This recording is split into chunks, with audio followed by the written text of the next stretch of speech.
The people of Middle-earth, those who had not yet bowed to Sauron's will, suffered greatly under the weight of his malice.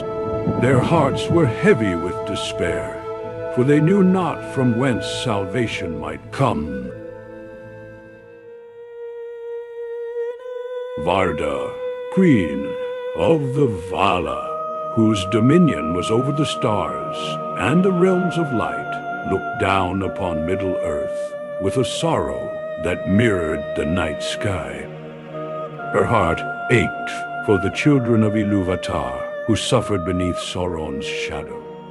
Varda, whose hands had wrought the celestial patterns in the firmament above, now prepared to descend from her throne on Tanakketl to confront Sauron directly in order to safeguard the land she loved. With a purposefulness that was as unyielding as the stars in their courses, Varda, also known as Elbereth Gilthoniel, descended into Mordor, her form a beacon of celestial radiance. Sauron, who had not faced a Valyrian since the Elder Days, felt the weight of her presence even before he laid eyes upon her. His fortress of Barad-dûr trembled at the approach of one whose power was as ancient and unchanging as the cosmos itself. The confrontation between Varda and Sauron was not a clash of physical might, for the Queen of the Valar was beyond such mortal contests. Instead, she waged war with the power of her creation, the very light that suffused the universe.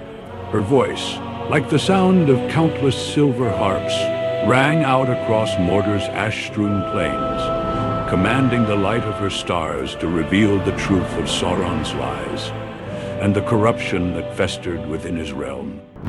Varda declared, "Thou hast sown naught but suffering and despair in this land, yet now must thou depart.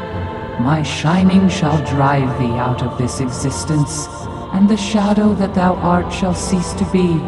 Sauron raged against Varda with a fury born of desperation.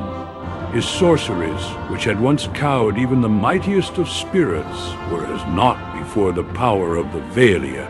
With each word she spoke, the foundations of Barad-dûr quaked, and the shadow that was Sauron's essence began to wither under the radiance of her presence.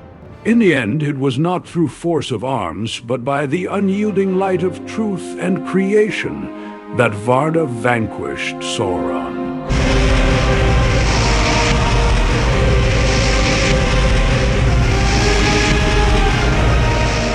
The Dark Lord's form crumbled like dust before the wind, and as he faded into nothingness, the people of Middle-earth stood in awe of the figure who had delivered them from tyranny. Varda's light remained a comfort to the freed peoples as they began the long task of healing and rebuilding. Her words of hope and perseverance echoed through the years that followed, inspiring songs and stories that would be passed down for generations.